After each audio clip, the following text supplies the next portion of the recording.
Welcome to go exam. आज हम लोग आनंदाशुलिपि मासिक पत्रिका पार्ट थर्ड की प्रतिलेखन संख्या 26 को 100 की स्पीड में करने वाले हैं। डिक्टेशन 5 सेकंड बाद स्टार्ट होगा।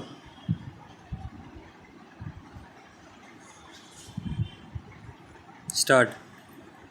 भाइयों और बहनों, अंतर्राष्ट्रीय स्तर पर रियो के पश्चात की गतिविधियों में इन मुख्य विशेषताओं पर बल जारी रखा जाना चाहिए। प्रस्तावित सतत विकास आयोग सहित अंतर्राष्ट्रीय संस्थाओं को अतिरिक्त वित्तीय संसाधन, प्रौद्योगिकी अंतरण और क्षमता विकास उपलब्ध कराने जैसे मुख्य क्षेत्रीय विषयों पर ध्यान केंद्रित करना चाहिए। यह सर्वोत्तम होगा कि यह क्षेत्रीय कार्यक्रमों का कार्यान्वयन प्रत्येक देश पर छोड़ दिया जाए और अंतर्राष्ट्रीय कार्यवाही अपेक्षित सहायता प्रदान करने तक सीमित हो। इस दृष्टिकोण के उदाहरण के रूप में मैंने सुरक्षित पेयजल पर एक अंतर्राष्ट्रीय कन्वेंशन का विचार सामने रखा है। इस प्रकार के कन्वेंशन का अर्थ यह होगा कि विकासशील देश अपने लोगों को सुरक्षित पेयजल उपलब्ध कराने के लिए अपनी योजनाएं और परियोजनाएं बनाएंगे।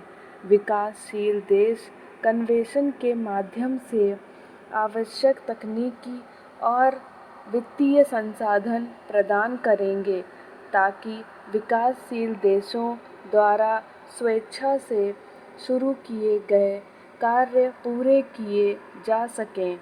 यह सतत विकास के लिए सही रूप में विश्व की भागीदारी होगी। आपको यह सूचित करते हुए मुझे प्रसन्नता है कि पेयजल कन्वेंशन के इस विचार का न्यूयॉर्क में विकसित और विकासशील दोनों प्रकार के देशों के मंत्रियों ने और महासचिव ने भी स्वागत किया। हमें यह सुनिश्चित करना है कि इस विचार को कैसे तेजी से कार्यान्वित किया जा सकता है और मेरा विश्वास है कि राष्ट्रसंघ और उसके सहयोगी देश भी इस ओर कुछ ध्यान देंगे। चेंज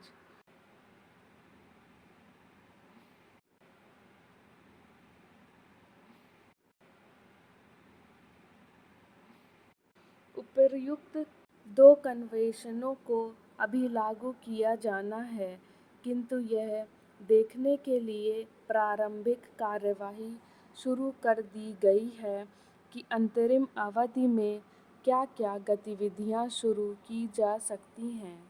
जलवायु परिवर्तन पर अंतर्राष्ट्रीय कन्वेंशन की दिसंबर में बैठक होगी, जिसमें आगे की कार्यवाही पर निर्णय लिया जाएगा।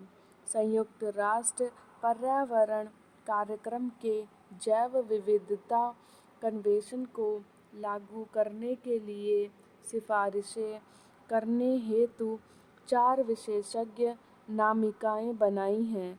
अन्यत्र भी संयुक्त राष्ट्र संस्थाएं यह देखने के लिए व्यापक स्तर पर कार्यवाही कर रही हैं कि रियो में लिए गए निर्णयों को उनके कार्यक्रम और परियोजनाओं में किस प्रकार शामिल किया जा सकता है।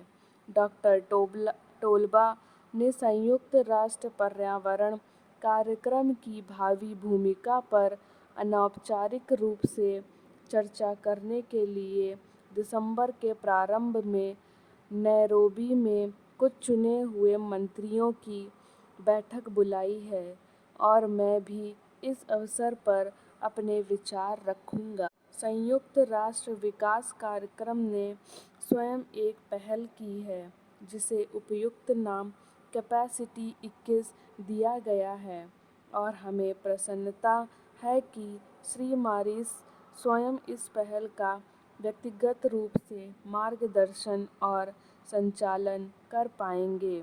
जैसा कि मैंने पहले कहा है, केवल अंतर्राष्ट्रीय कार्यवाही राष्ट्रीय गतिविधियों में सहायक हो सकती है।